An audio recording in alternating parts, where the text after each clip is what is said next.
Doc Sellers, who is bringing you a true story from True Story magazine. A true story of ultra-modern marriage, which, to my way of thinking, so far isn't very ultra. How about it, Casey? You still think I'm advocating divorce? Well, Doc, I still can't go along with the idea that it's all right for two people, when they get married, to sign a contract saying that whenever either one wants a divorce, they can have it. I see. Well, so far in this marriage between Lorna and Felix, neither one seemed fit to use that contract. Yeah, but they've only been married about 6 months. Wait till they've been married 2 or 3 years. Then watch them begin thinking about that piece of paper. You don't think you're being a little unfair, Casey? No, I don't, Doc. That girl's more interested in her career than she is in her husband. Yeah, but here she is, giving up her career to go out to Texas with him because he's sick. Okay, Doc, you're telling this story, not me. You go ahead and tell it, and I'll reserve my opinion until you're finished. All right, Casey. Now, when we left Lorna and Felix, Lorna had just told her boss, the publishing firm of Newdale and Rutland, that she wouldn't be able to fulfill the assignment he'd given her. And her boss, Mr. Gideon Hartman, had told her that she was a fool to sacrifice her career as a writer to go out to the Southwest with her husband. What she ought to do, he said, was to keep on with her work and hire a nurse to look after her husband until he was well and could come back to work himself. Well, Lorna said she could keep on with her writing in Texas just as well as anywhere else, and that she'd made her decision and she was going to stick to it. And she went back to the hospital to see Felix. I've arranged for everything now, Felix, and I've taken a drawing room all the way to New Orleans. Dr. Birdie thinks you ought to break the trip there for a day or two. Oh, darling, don't look so discouraged about it. I know you don't want to go, but it'll only be for a few months. Then we'll come back and pick up where we left off. Both of us. Lorna, I wish I hadn't insisted on our getting married. Felix. I never dreamed anything like this could happen. I'd become a burden like this. Please let me go by myself. Darling, it wouldn't matter whether we'd married or not. I know now that when you really love someone, you can't belong entirely to yourself any longer. Darling, I'd be miserable without you. So please don't tell me you don't want me to go with you. All right, I'll shut up. I'd better run along if you're to meet Hartman for lunch. Oh, yes, I expect I had. You don't mind, do you? He's been so helpful finding someone to sublet the apartment and all. Of course I don't mind. All right, sweet. I'll be back around 3 or 4.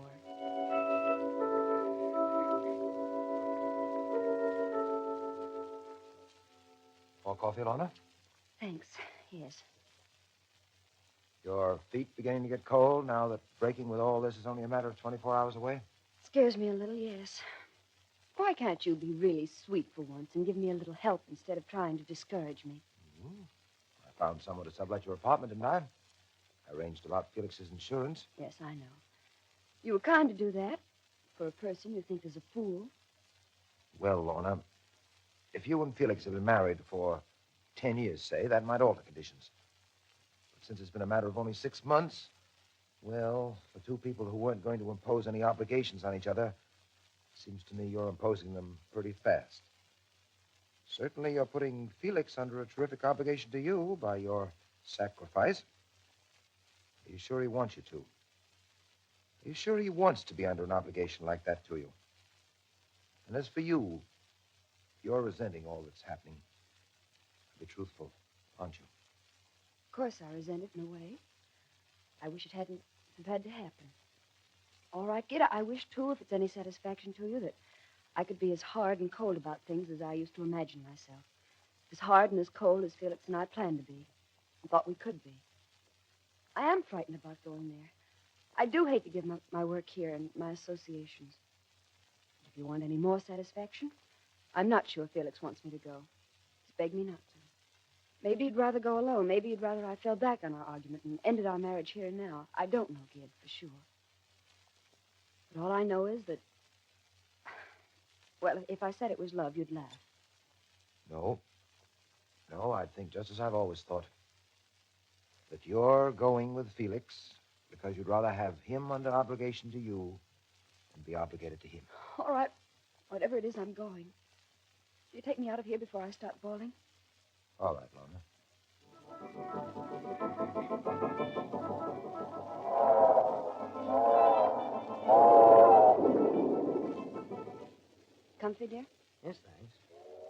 Anything I can get you? No, thanks. Where are we now? Somewhere in Tennessee. Would you like to look at the newspaper? No, thanks. Mind if I do? Of course not. Felix, did you realize that Mardi Gras starts today? No, does it? We'll get to New Orleans right in the middle of it. Oh, maybe we shouldn't stop there. Why not? Well, it'll be noisy and so many people. Enjoy seeing it. Well, I don't know. Wonder how Mr. Hartman was able to reserve a room for us.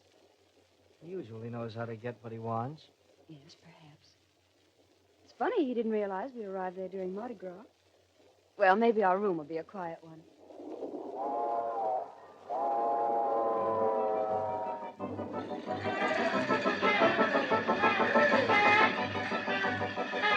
Porter, will you get us a wheelchair, please? Yeah, miss, right away. Oh, the noise, Felix. Really, maybe we'd better take the next train out. Not a chance. You've never seen one of these Mardi Gras celebrations. Neither have I. Yeah, the chair coming, miss.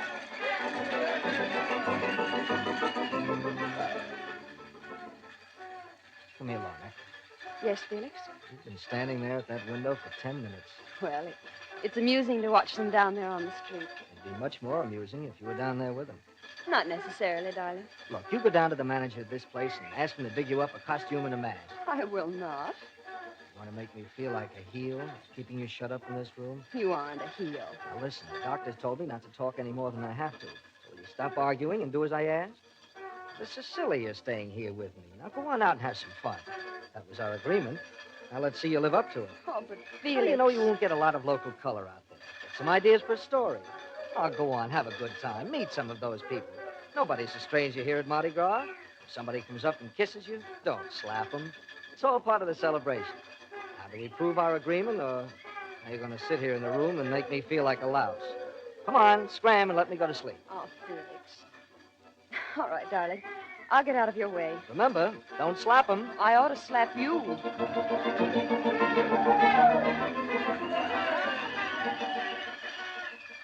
Yes, sir. Lorna left Felix there in the hotel room, and she admits that she did want to get out and see the fun. Why not? People go from all over the country to get in on those New Orleans Mardi Gras fairs. I know. I was there once. Well, Lorna managed to dig up a little Spanish costume with the help of the hotel manager, and she put a mask over her eyes and went on out to join the fun.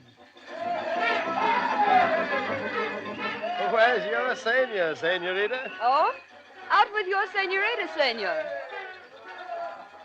Habla usted español, señorita? Oh, well, if that means what I think it does, take it back. Well, whatever you think it means, it doesn't. You don't. I don't what? Speak Spanish. I just asked if you spoke Spanish. All right, I don't. Yeah, you speak that Yankee language, don't you? That's right, partner.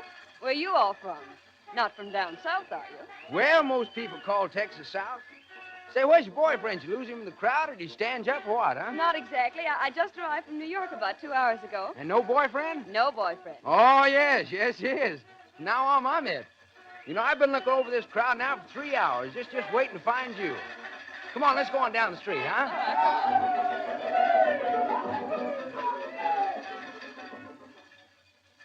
And so Lorna entered into the Mardi Gras spirit, and with this man from Texas, she watched the parade and mingled with the crowd.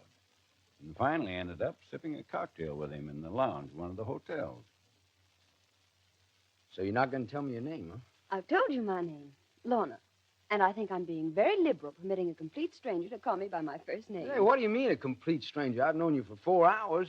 Come on now, what's your last name? Now, what difference does it make whether you know my last name or not, Mr. Larry Bronson? Well, maybe if I don't like your last name, I might try to do something about changing it. And I thought Southerners were so slow and deliberate about everything. Oh, no, not when it comes to falling in love, they're not. What passes for love at a Mardi Gras, you mean? Well, now, I'd be inclined to argue with you about that. Well, so you won't tell me, huh? You want to be mysterious. I huh? just don't think it's important. You've never heard of me and probably never will again. We happened to meet for a few hours, and that's that. Well, I think it's going to be more than that. No, Larry. Say, listen, tell me, what do you do in New York? You live with your folks, or you work, or what? I haven't any folks, Larry. Oh, I'm sorry. Well, I work. Or rather, I've been working. I'm a writer. A writer, huh? Ooh, I did go in over my head. Oh, not a writer you've ever heard of. That is, not yet. A Texas farm boy playing around with a girl author. Now, that's really something.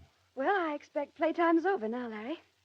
Shall we say goodbye? Oh, no, no. Oh, but I not have to yet. go back to my hotel. Thanks for a very lovely time and a lot of fun. Well, you're welcome, but if you're going to your hotel, I'm taking you there. All right. I'll introduce you to my husband. Your husband? I didn't say I was single. No. No, I guess you didn't.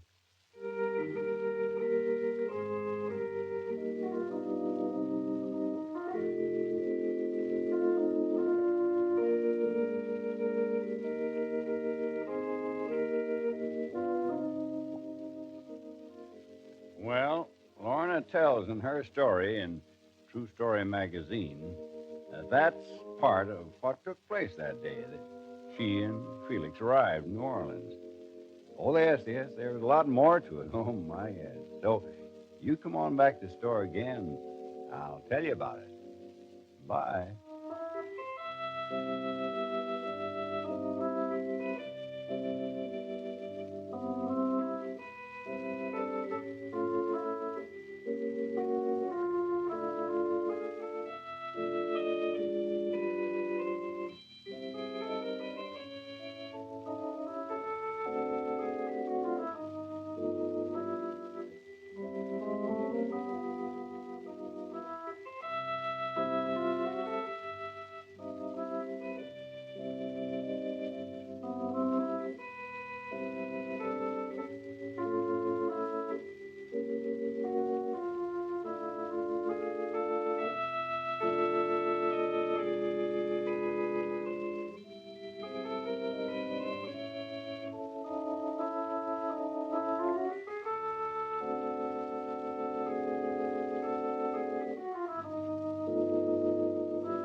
This is Doc Sellers, and we're still on Lorna Ryerson's story, What I Wanted from Life, from True Story magazine.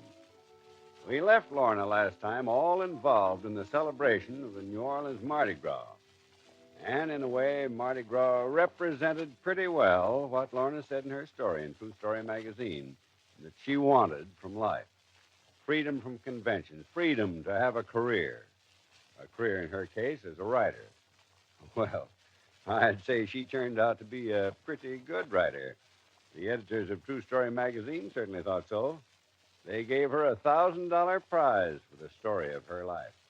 Well, to get on with Lorna's story, Lorna didn't want to be tied down by any restrictions or rules or by a husband.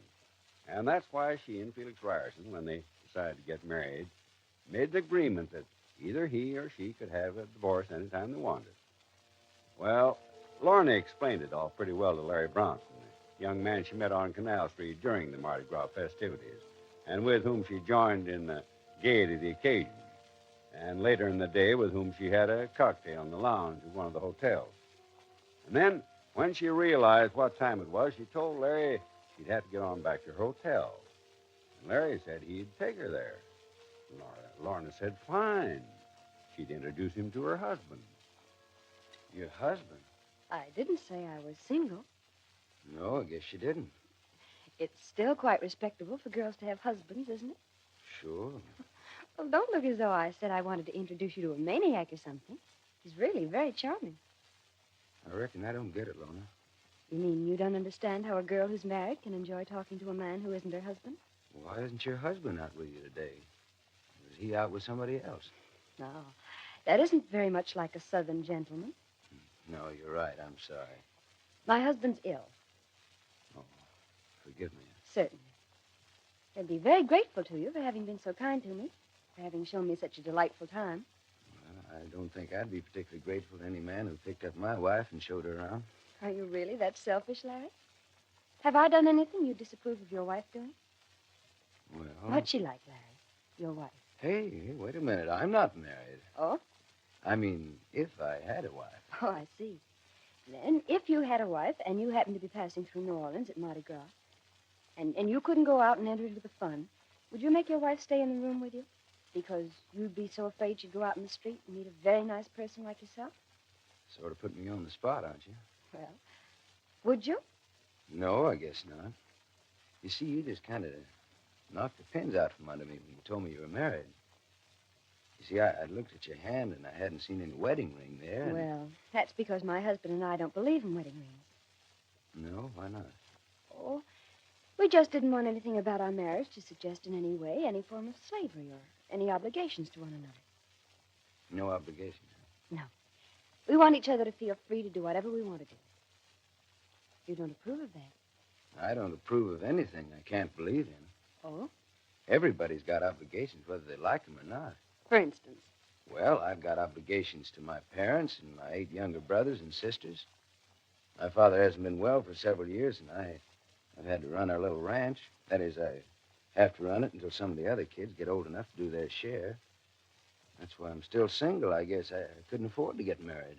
You don't resent those obligations that have kept you from getting married? Well, heck no. Why should I? What about my obligations to my folks, what they did for me when I was little? Or, well, now look at it in this way. Forget the human element. You take my cattle. I give them food, and they give me milk and beefsteaks. I'm under obligations to them, and they're under obligations to me. But to get your beefsteak, you have to take their lives. That's what comes of their being obligated to you for their food. Yeah, well, you being a writer, you know how to twist words around. I reckon I shouldn't have mentioned those cattle. Do you have a big herd of cattle, Larry? Well, I don't think it's big enough, really, to call a herd. Is it big enough to stampede? Oh, heck no. All we've got is about 20 cows and a couple of bulls. Mm-hmm. Look, I really wish you would come back to the hotel with me and meet my husband. You won't try to throw me out the window, will he? Of course not. In the first place, he wouldn't be able to. Really, Larry, I'd like you to meet him, and I'd like him to meet you. What do you say? All right, Lorna. If you think it's okay. It's okay, partner.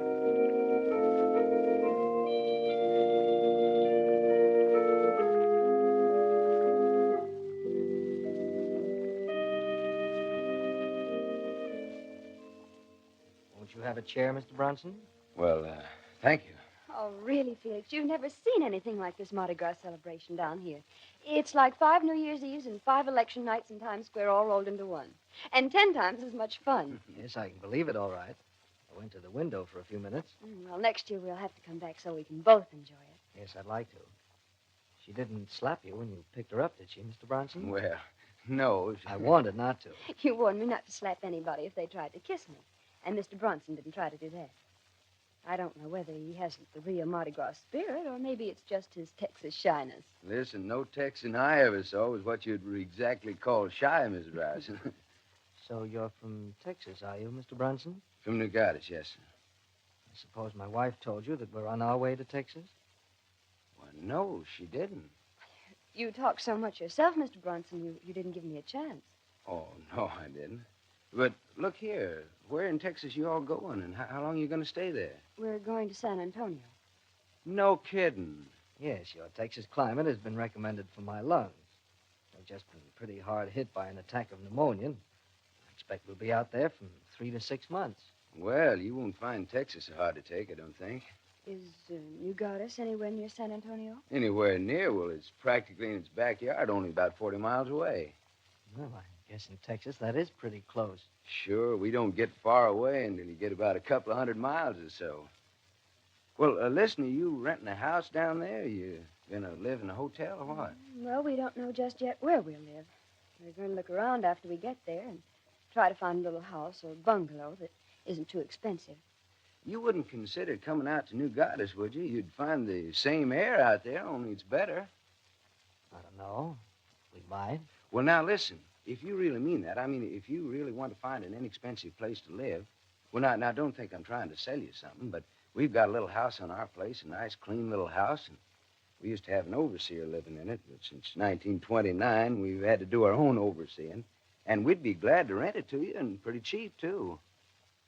Well, that's very kind of you, Mr. Bronson. We'll think about it. Well, I wish you would, Mr. Ryerson, honest. I think maybe you'd like it out there.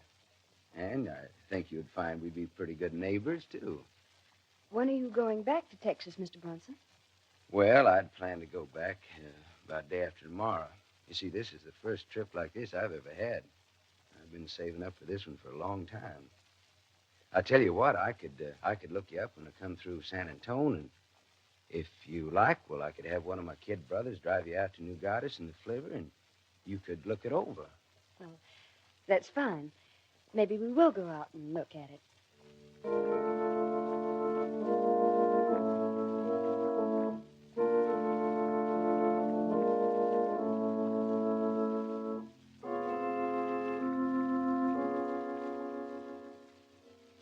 Well, that's how Lorna and Felix happened to meet Larry Bronson. Lorna declined Larry's invitation to go out for the evening festivities.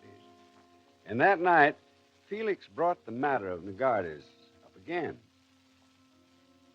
What do you think of Mr. Bronson's suggestion, Lorna? Well, I thought it was very kind of him to make the offer. I don't think there'd be any harm in looking at the house. After all, we're going to have to economize as much as possible. All right. We'll have a look at it. Of course, if you'd rather not. Nonsense. Might turn out to be just what we both want. I wish you'd gone out with him tonight. I didn't want to, Felix. Honestly, I wish you'd believe that. All right, darling. I believe you.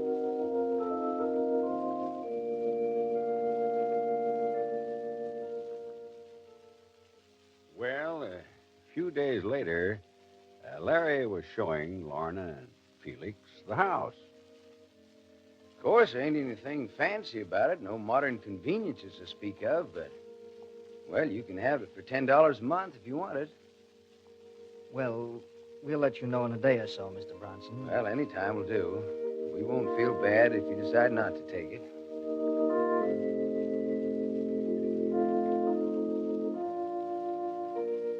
And back in their hotel room at San Antonio that night. Well, Felix, Well, I guess we'll take it for a while anyhow. it's cheap enough, certainly. Almost too cheap, isn't it? How do you mean? Oh, well, I guess maybe it isn't. Not for this part of the country. Let's forget about it, Felix. Why? Here I am, sold on it. That is, what difference does it make where we live for just a few months? No, I'll wire him to have it ready by Monday. We'll go out Monday morning.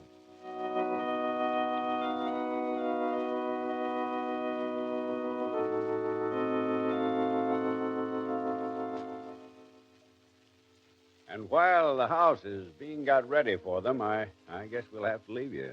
But come back to the store again, and we'll go on with Lorna's story, according to the way she's told it in True Story magazine. A story, as I told you, won her a $1,000 prize. And,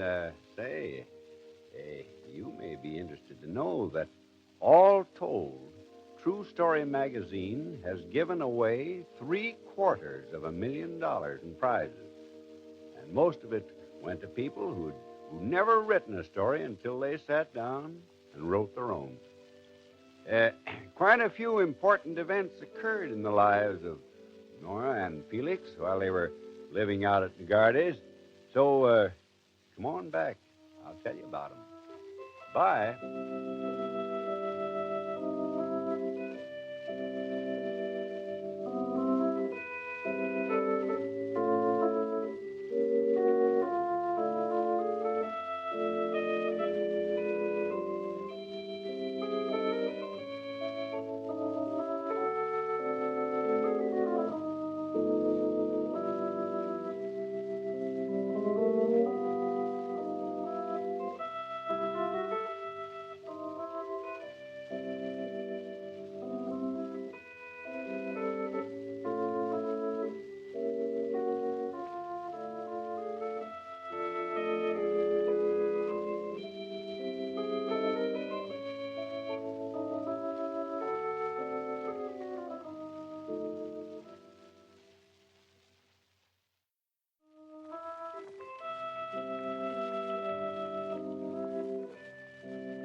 There's Doc Sellers. who hopes you're as much interested in this story about Lorna and Felix Ryerson, Larry Bronson, and Gideon Hartman as most of the folks around here are. And I think what makes it particularly interesting is the fact that it's true, just as all the stories in True Story magazine are true. Well, I said most of the folks around here are interested, but here comes Casey. Casey, did you go home and read this story in True Story magazine? No, Doc. Haven't had a chance yet. The wife's been monopolizing our copy. I see. But I still don't like that girl's attitude about things, Doc. Oh, you mean you don't like that contract between Lorna and Felix? It says anytime either of them wants a divorce, he or she can have it. Well, if you ask me, it was Lorna that wanted that contract, not Felix. She wanted so she could feel free to play around with other men, like that boss of hers, Mr. Hartman. And like this fella she let pick her up down in New Orleans. Well, Larry Bronson seemed like a pretty nice sort of person, didn't he, Casey? Well, I'm not so sure. Here he is inviting him to come live on his ranch. He knows Felix is ill, and I heard him say that he was in love with Lorna. Ah, yes, but that was before he knew Lorna was married. You think that cuts any ice? If he really meant what he said? Well, let's find out, Casey. We know that despite the agreement that there were to be no obligations between them, Lorna already has given up her job, possibly her career as a writer, to go down to Texas with Felix so she can be with him while he recovers his health. And we know they decided to rent a little cottage on Larry Bronson's farm, or a ranch, as he called it. And now they've been there 2 weeks. Darn that stove. It's smoking again, Felix. You didn't turn the damper, dear. No. Well, confound it. Why do stoves have to have dampers? Why can't they work like the stoves in New York? Who ever heard of cooking on wood stoves anyhow? Our ancestors did quite a bit of it, I'm told. Well, our ancestors also invented electricity and gas and running water and electric refrigerators, so we wouldn't have to live the way they did. Oh, incidentally, I'll have to go over later to the Bronsons and borrow some ice. This heat's playing havoc with it. I wish you'd let me come down here alone, Lorna, as I asked you to. Now, don't say that anymore, darling. I'm not complaining. It's just it's taking me so long to get the hang of this kind of life. I'd always thought I was more adaptable than that. I'll soon learn all the tricks, Felix. In the meantime, you haven't written a single line of that serial since you left New York. Listen, I'll get that serial written if it's the last thing I ever do. All right, dear. In fact, I'm going to begin on it again tomorrow. You're not going into San Antonio with Larry? Oh, that's right. I'd forgotten about that. Well, I'll call it off. There's nothing I really need to buy just now. Would you like another glass of milk, darling? No, not just now. Do you feel all right, Felix? Certainly. Here, let me take your temperature. Maybe you sat up too long this morning. Nonsense. Open your mouth. We can't have anything but improvement, young man. What do you think we came all the way out here to Texas for? Anybody home? Not a soul, Larry. Come on in. Thanks. Hello, Felix? He's got a thermometer in his mouth and can't talk. Oh, well, I brought your mail over. Oh, thanks, Larry. And I wondered about your ice. There practically isn't any. Well, that's what I was afraid of, so I brought some along. Here, take this thing. A minute's up. All right, darling. What you doing about Haiti? Just a fraction, Felix. But we mustn't have any fractions. So for the rest of the day, you're to rest. He's looking pretty chipper. Well, he is really. Good. Well, I'll take this ice round back. Oh, thanks for bringing it over, Larry. I'll forget it. What time do you want me to pick you up in the morning? Well, Larry, I've changed my mind. There's nothing I really need in the city, so I think I'll stay home and do some writing. Okay, well, I'll be going in again before long. Well, maybe I'll go then. Okay, Lorna. If there's anything either of you want, well, don't forget, just let us know. We will. So long. So long, Larry. Bye, Larry, and thanks. Well, why don't you read your letter? Oh, there's no rush. It's from Gid. I see. I guess I might as well see what he's got to say anyway.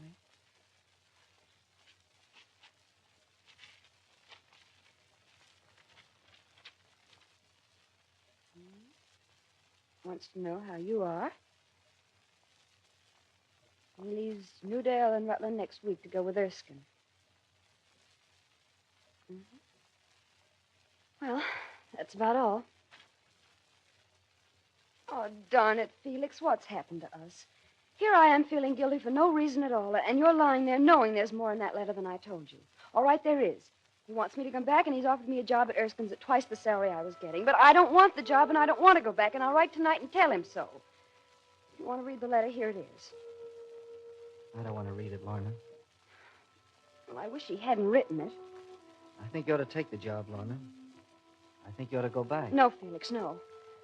Oh, now, please, don't make me get upset, because that'll upset you, and that won't do you any good.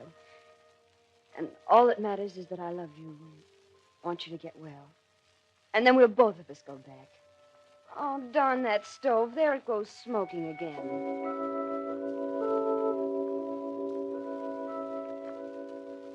Well, that was what Lorna and Felix's life was like out there in Texas at the end of 2 weeks. And now let's see what it was like a month later. One afternoon, Lorna had left Felix at home sleeping, and she'd gone for a walk. And she happened to meet Larry, who was coming back from another trip to San Antonio. And Larry stopped his flivver and said he'd take Lorna home. Well, before he started the car, he and Lorna got to talking. Well, I'm sorry he's not feeling so good today, Lorna, after the way he's been improving so fast. Well, what do you think it is? I don't think. I know, Larry. Yeah? What? Combination of several things. Chief of which is he thinks I'm making a sacrifice just because I'm married to him. That obligation business you told me about in New Orleans, huh? I suppose so. You see, we can't talk to one another anymore like we did once. Mm-hmm. And yet that was one of our agreements when we got married. Always to be honest with each other. To say what we were thinking. No matter what it was, no matter even if it hurt a little. The way things are now, Felix just won't talk or tell me what he's thinking. Still, it's easy enough to see. For one thing, he's somewhat jealous, Larry. Jealous? Of you. Me? Well, that's the craziest thing I ever heard of. Of course. But he lies there and says to himself, well, Lorna let him pick her up at the New Orleans Mardi Gras. She was pretty keen about coming here where he is. She's usually rather gay when he's with her. After all, he's a big, strong, healthy man. Why shouldn't Laura fall in love with him? Then he remembers our agreement. Thinks the fair thing for him to do would be set me free. Knows I'm not getting anywhere with my writing. Well, it's so many things, and he lies there and worries and frets, and then he becomes worse. Well, Lorna, don't think I'm trying to say I told you so, but when anybody tries to get out obligations to other people, well, the way I look at it is to admit that there are obligations. We accept them and make up our minds to accept them. Then you don't have to worry and fret about what motives it is that's making a person do a thing. I think love ought to have a few obligations mixed up in it. Well, maybe you're right, Larry. I'm sorry about him getting any ideas about me, Lorna. Well, perhaps I made the mistake. That day in New Orleans, taking you back to meet him. If we'd said goodbye that day, that would have been the end of it. Still, I was so sure that I could meet men other than Felix, and that he could meet other girls and like them, and invite them to come see us, that... Well, I still think it can work. Maybe being ill makes a difference. Well, I won't drop over so often in the future. And then he'd be more suspicious than ever. Yeah, maybe so. Well, don't you worry about it, Larry, and don't think I don't appreciate how kind you've been to us. Maybe the answer's for me to persuade Felix that we ought to go on somewhere else. I'll see. Well, you better start the car and take me on back. Yeah. You want me to drop you off before we get to the house? No, Larry. That would be almost an admission of guilt. No. Drop me off at the house.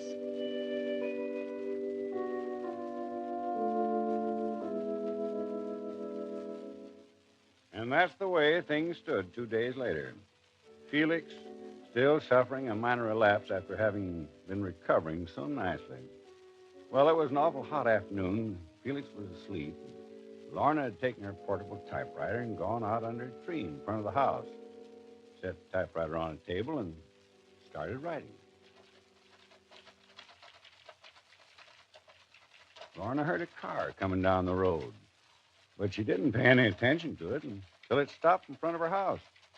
Then she looked up as a familiar figure climbed out. Well, why ain't you all right in the range? Kid, what in the world are you doing out here? Well, what in the world do they want to put Texas out on this godforsaken spot for? How are you, Lorna? All right, I suppose. I must look a sight. Oh, no. Those slacks and that whatchamacallit, well, it looks all right.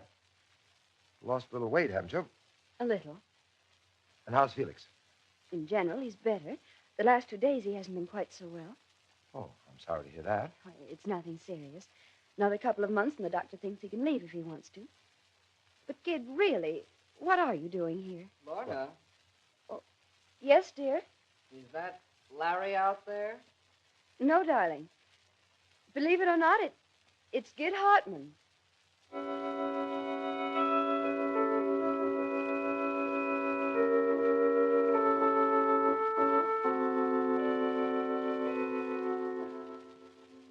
And that's the way we'll have to leave Lorna's story today. But there's more to it in True Story magazine. A magazine whose slogan is Truth is Stranger Than Fiction. So come back to the store. I'll tell you all about it. Bye.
This is Doc Sellers, who's continuing a true story that has to do with what one girl wanted from life.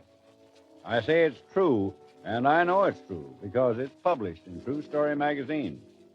Now, the girl was Lorna Thompson. What she wanted from life was freedom from obligation, freedom from anything that would interfere with her career as a writer. And those were the conditions upon which she married Felix Ryerson, an insurance salesman in New York City. Each was to live his own life completely free from any obligation to the other. Well, it seemed to be working out fairly well until Felix became ill, pneumonia. And the doctors told him he'd have to go to a different climate in order to fully regain his health. Well, Lorna thought that over and finally decided to go with him. And she told Gideon Hartman, her employer. And Gideon just smiled. Well, Lorna soon discovered that taking care of Felix in the Texas cottage without all the modern conveniences was something a lot different from living with him in a New York apartment. Well, when we last left him, out of a clear sky, or rather down a dusty road, had driven Gid Hartman. And Lorna, sitting out in front of her cottage under a tree, trying to write, had been dumbfounded as she greeted him. And as they were exchanging greetings, Felix had called from within the cottage. Is that Larry out there, Lorna? No, darling. Believe it or not, it's Gid Hartman. Won't you come in and say hello to him, Gid? I'd like to very much. Hello, Hartman. Well, I'm delighted to hear you're recovering so rapidly, Felix. Yes, I'm coming along pretty good, I suppose. Won't you sit down, Gid? Thanks, Lorna. I was just about to tell Lorna, Felix, how I happen to be down in this part of the world. I've been out in Hollywood, Lorna, lining up some stories for Erskine. And, incidentally, making a few connections for myself, I might add. You like your new work, then? Oh, as as a stopgap. It's all right.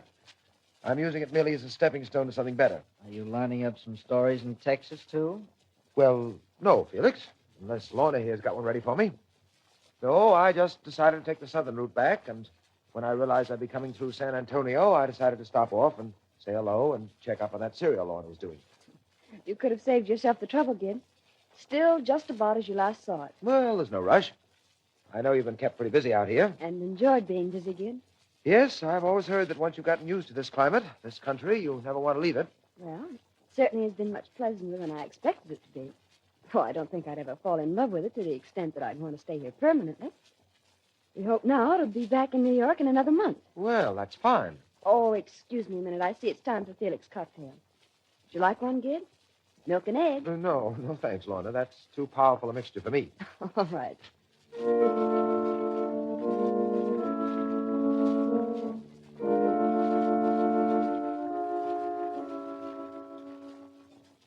Well, there was more of that somewhat strained conversation, and pretty soon Gid said he'd have to leave.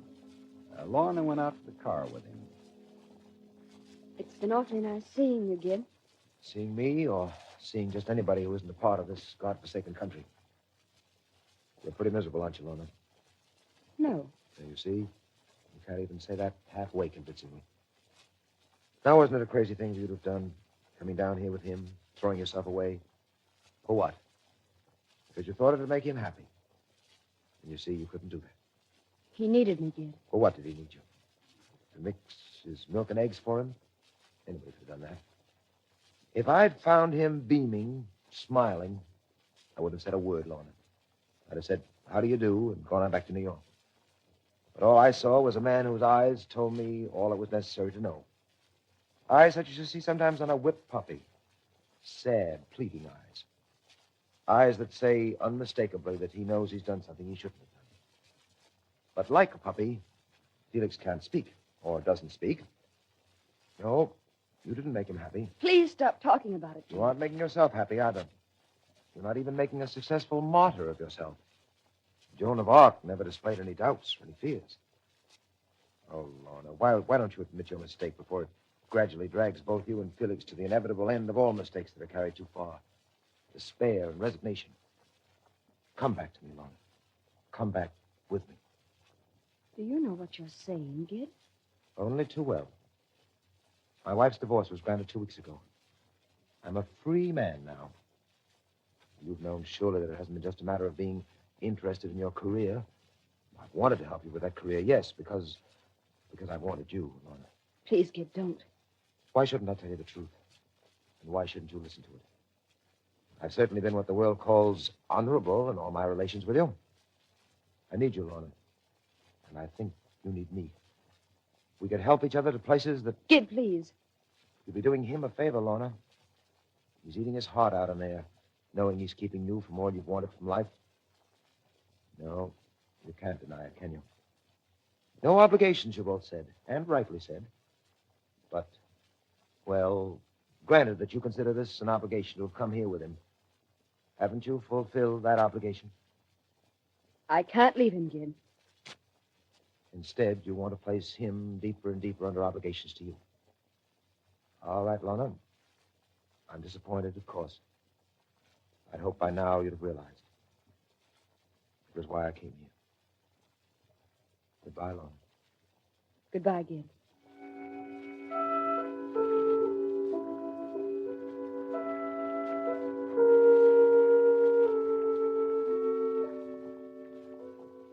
And with that, Gid Hartman got in his rented car and drove off down the road to San Antonio. Lorna turned back to the house and went inside. Seeing Felix was asleep, or at least he seemed to be asleep, his eyes were shut, she went on through the house and out back, walking sort of blindly until she sat down under a cottonwood tree and let loose a lot of tears. Anything a fella can do to help, Lorna? What are you doing out here, Larry? Oh, just one of those things. You want to tell me about it? You had a visitor today, huh? Yes. Yeah, he stopped down at our place to find out where you lived. He said that you used to work for him. It was Mr. Hartman, yes. And I guess he had something to do with, well, this little shower. He wanted me to go back to New York. Back to work. And naturally, you said no. Why, naturally? Because it wouldn't be you if you'd said yes. No? Why wouldn't it have been I? Why shouldn't I go back? Back to my work, my career. Felix didn't want me to come out with him anyway. It isn't living up to our agreement. Agreement or no agreement, you won't go back, Lorna. Stop saying that. That's true, Lorna. You'd never run away from something that you know is your duty. It isn't my duty. Now, you're making yourself say that. Listen, Lorna. You can talk about obligations and not wanting them from now until doomsday. But we've all of us got them. And we can't get away from them. Obligations to others and obligations to the world. My obligations to the world then are in New York. Oh, no. No. Your first obligation's to Felix. Now, there's plenty who can do that job in New York, but there's only one who can do what you can for him. All right? Maybe I wish that wasn't true. You see, I wasn't kidding that day when I met you in New Orleans, before I knew you were married, when I told you I was in love with you. Well, I haven't gotten over it. Maybe I never will. But I've got obligations to the world, too, and to society. And a fine one I'd be to go trying to bust up other people's obligations. A fine world this would be if everybody did that. No, you couldn't have said you'd go back to New York just yet any more than you could fly to the moon. Now, have a smile on your face when you go back to that house, Lorna. It'll make a big difference. So long.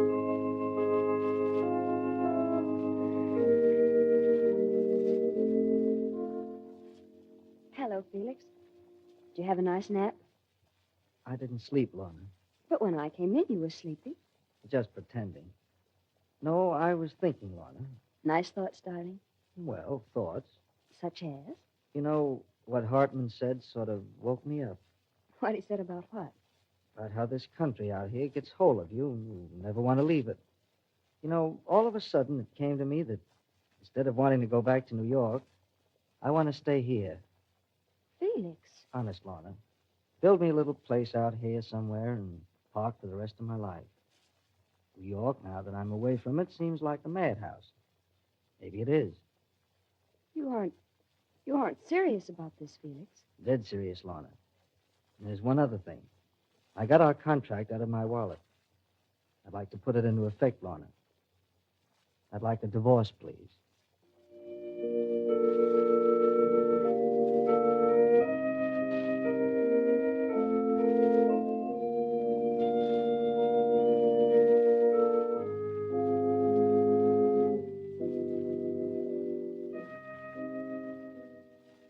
Well, that probably will be a revelation to Casey if he's listening.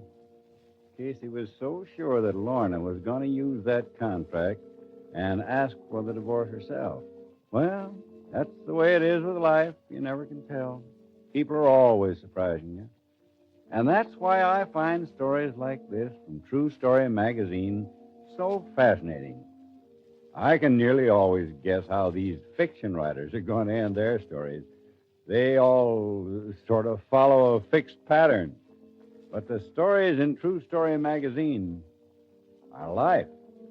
And everybody who ever read True Story magazine knows it. Yes, sir. Life with all its surprises. Well, bye.